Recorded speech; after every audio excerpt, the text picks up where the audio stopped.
समृद्ध जीवन जगण्याचा शोध मनस्वी माणूसच घेऊ शकतो. तपास हा पोलीस सेवेला चिकटलेला शब्द.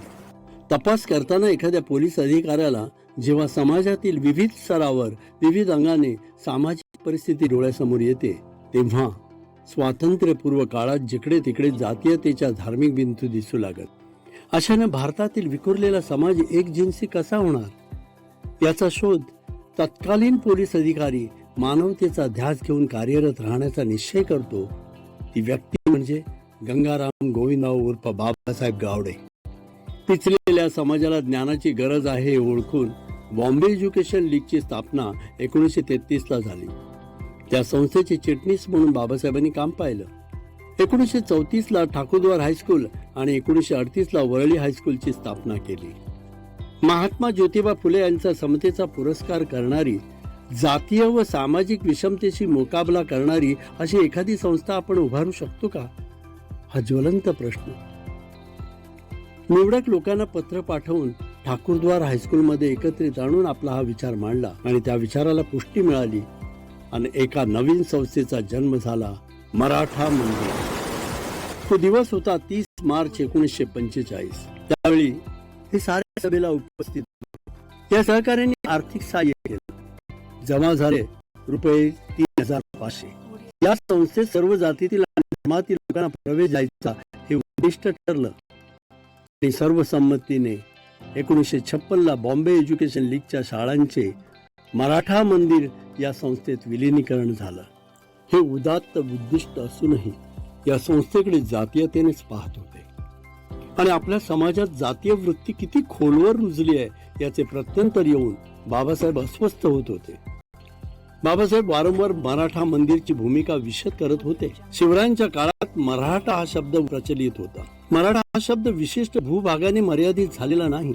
संपूर्ण भारतात मराठी भाषा बोलणारा जो जेथे आहे तो मराठा. मराठी माणसामधला विशेष गुण म्हणजे मराठी बाणा, शौर्य, निष्ठा, स्वाभिमान, स्वत्व, दानशूर, कृतज्ञता, ज्याच्या ठाई तो मराठा. याच अर्थानं लोकमान्य टिळकांनी त्यांच्या इंग्रजी साप्ताहिकाचे आणि आचार्य अत्रे यांनी त्यांच्या दैनिकाचे नाव मराठा असे ठेवले होते.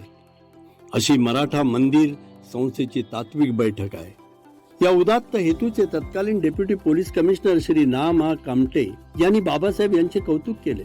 एवढंच नव्हे तर ग्वाल्हेर नरेश जिवाजीराव महाराज शिंदे हे त्यांचे स्नेही. त्यांनी 1946 साली जिवाजीराव महाराजांशी बाबासाहेब गावडे यांच्या सहकाऱ्यांसमोर भेट घडवली व 2 लाखाची देणगी दिली. तसेच घनश्यामदास बिर्ला यांच्याकडूनही 2 लाखाची देणगी मिळवून दिली. संस्थेचा पुरोगामी विचार लक्षात घेऊन तत्कालीन अध्यक्षस्थान स्वीकारताना जिवाजीराव महाराज आपल्या भाषणात म्हणाले होते की मराठी समुदायाला आपला अभ्युदय साधायचा असेल तर त्याने पुरातन रूढींचा व जात्यंधतेचा त्याग केला पाहिजे. एवढंच नव्हे तर प्रांतीय दुराभिमानापासून दूर राहिलं पाहिजे. संकुचित वृत्तीची कुंपणे उभारून कुठलाही समाज विकास पावत नाही. आज मराठा मंदिरची वास्तू त्याच विचाराने दिमाखात उभी आहे. मुंबई बाहेरही 1946 मध्ये मराठा मंदिर संस्थेने शिक्षण क्षेत्रात पाऊल टाकले. त्यावेळी सोलापुरात मराठा शिक्षण प्रसारक मंडळाचे कार्य चालू होते. प्रसारक मंडळाची स्वतःची इमारत, वसतिगृह तसेच शिक्षकांचे ट्रेनिंग कॉलेजही होते. प्राथमिक शाळा होत्या. मराठा शिक्षण प्रसारक मंडळाने मराठा मंदिरची कार्यतत्परता लक्षात घेऊन प्रसारक मंडळ मराठा मंदिर मध्ये विलीन झालं.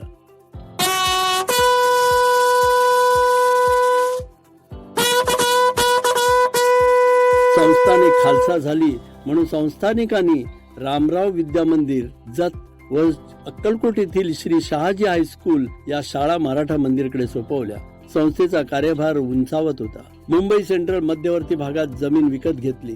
मात्र इमारत बांधणीसाठी पैशाची निकड असल्याने त्यातील काही भाग रिझर्व्ह बँकेला विकला व 31 मे 1953 रोजी स्वमालकीची इमारत बांधणीसाठी कोनशिला भूतपूर्व अर्थमंत्री चिंतामणराव देशमुख यांच्या हस्ते बसवण्यात आली. मात्र बांधकाम रखडलं. जेव्हा आर्थिक कोंडी निर्माण झाली तेव्हा चित्रपटगृहाची कल्पना श्री गोलचा यांनी मांडून आर्थिक सहाय्य करण्याचे आश्वासन दिले. मराठा मंदिर वास्तूचे उद्घाटन तत्कालीन मुख्यमंत्री यशवंतराव चव्हाण यांच्या हस्ते 16 ऑक्टोबर 1958 रोजी झाले. याच यशवंतरावांनी 1960 साली महाराष्ट्राचा कलश मुंबईत आणला तेव्हा संयुक्त महाराष्ट्र निर्मितीचा उत्सव साजरा करण्यासाठी मराठा मंदिरनं पुढाकार घेतला. शैक्षणिक क्षेत्रात संस्थेची वाटचाल चालूच होती. बाबासाहेब गावडे हायस्कूल वरळी, शहाजी हायस्कूल अक्कलकोट, रामराव विद्या मंदिर हायस्कूल व कनिष्ठ महाविद्यालय, रात्र शाळा वरळी, श्रीमंत राणी निर्मला राजे कन्या प्रशाळा अक्कलकोट, स.रा. देसाई अध्यापक विद्यालय रत्नागिरी, न्यू इंग्लिश हायस्कूल व कनिष्ठ महाविद्यालय पाली जिल्हा रत्नागिरी, के देसाई हायस्कूल रत्नागिरी.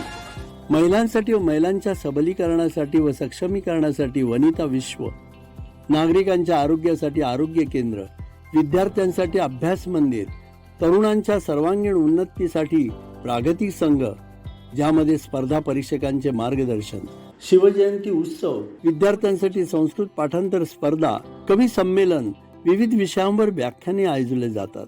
बेकारी निरोधन संघ, बौद्धिक स्तर वाढवण्यासाठी महाराष्ट्र ज्ञानपीठ, गरजूंसाठी मोफत कायदेशीर सल्ला केंद्र, सांस्कृतिक भाग जोपासण्यासाठी कला केंद्र ज्यामध्ये पंडित जितेंद्र अभिषेकी, पंडित जसराज, कुमार गंधर्व, आशा भोसले, सुधीर फडके, शोभाताई गुरटू, प्रभाकर कारेकर, रामदास कामत, पद्मविभूषण रामनारायण, उस्ताद असद अली खां, रोहिणी भाटे इत्यादी दिग्गजांचे कला केंद्रातर्फे कार्यक्रम सादर करून स्वागत झाले होते.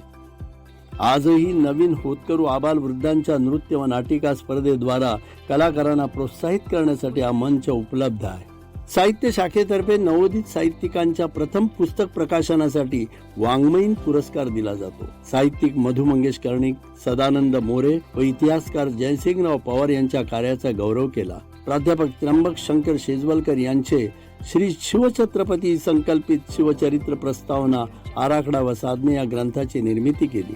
तसेच डॉक्टर भीमराव कुलकर्णी संपादित अस्मिता महाराष्ट्राची व श्री छत्रपती इतिहास आणि चरित्र खंड 1 चे महाराष्ट्राचे राज्यपाल पी.सी. अलेक्झांडर यांच्या हस्ते प्रकाशन झाले. अशा या समाजोपयोगी संस्थेच्या अध्यक्षपदाची धुरा 1946 ते 1961 पर्यंत जिवाजीराव महाराजांनी सांभाळली. पण त्यानंतर 1961 ते 1969 पर्यंत ग्वाल्हेरच्या राजमाता विजयाराजे शिंदे यांनी सांभाळली. त्यानंतर 27 जुलै 1969 रोजी माधवराव महाराज शिंदे यांनी संस्थेचे अध्यक्षपद स्वीकारले. मराठा मंदिरच्या विस्तारित इमारतीच्या पायाभरणीच्या वेळी माननीय वसंतदादा पाटील सहित तत्कालीन पंतप्रधान श्री राजीव गांधी हेही उपस्थित होते. मात्र माधवराव महाराजांचे 30 सप्टेंबर 2001 रोजी झालेल्या आकस्मिक निधनानंतर अध्यक्षपदाची धुरा कोणाकडे सोपवायची हा प्रश्न उभा राहिला. मात्र तो प्रश्न तितक्या सहजपणे निकाली निघाला. समाज व देश यांची बांधिलकी असलेली माणसं इतिहास घडवतात अशा ध्येयवेड्या माणसांनी उभारलेल्या संस्था तग धरून राहतात व प्रगती करतात.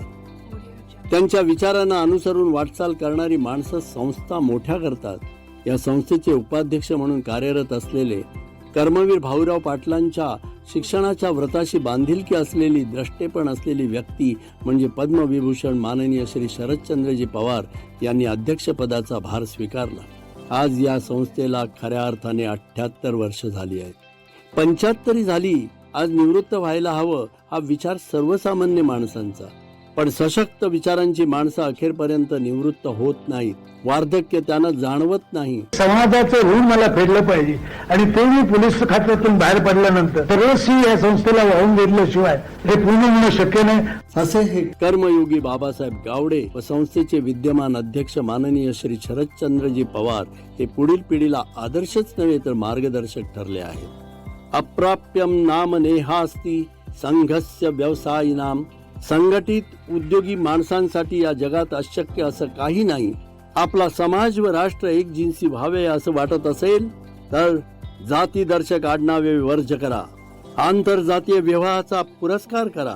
सामाजिक संस्थांनी धर्म व जाती निर्देशक समारंभ व कार्यक्रम वर्ज करावे. संस्थेमध्ये जातीयतेला स्थान नसावे.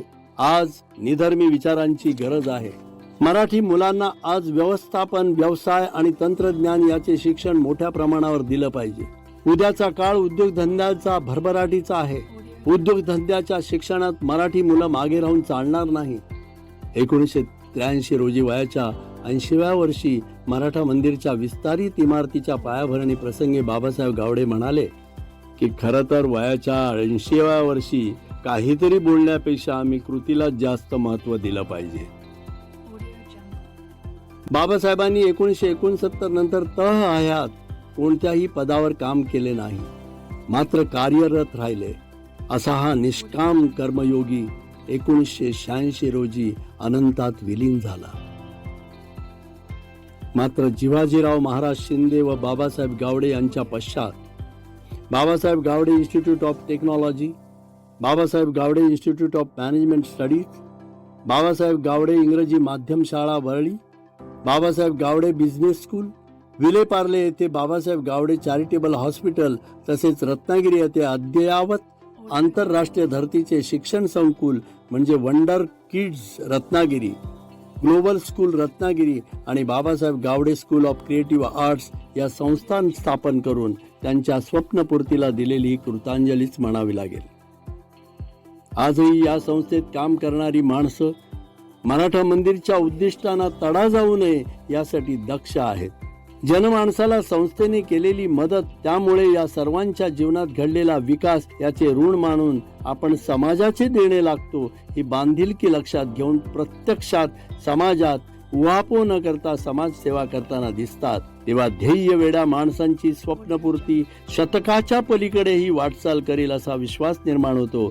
आणि म्हणूनच मराठा मंदिरच्या प्रार्थनेमध्ये म्हटलंय, जीवनात या सान काय अन काय महान खरे, इष्टा निष्ठई पारकण्या प्रभू दिव्य दृष्टी दे रे, प्रभू दिव्य दृष्टी दे रे.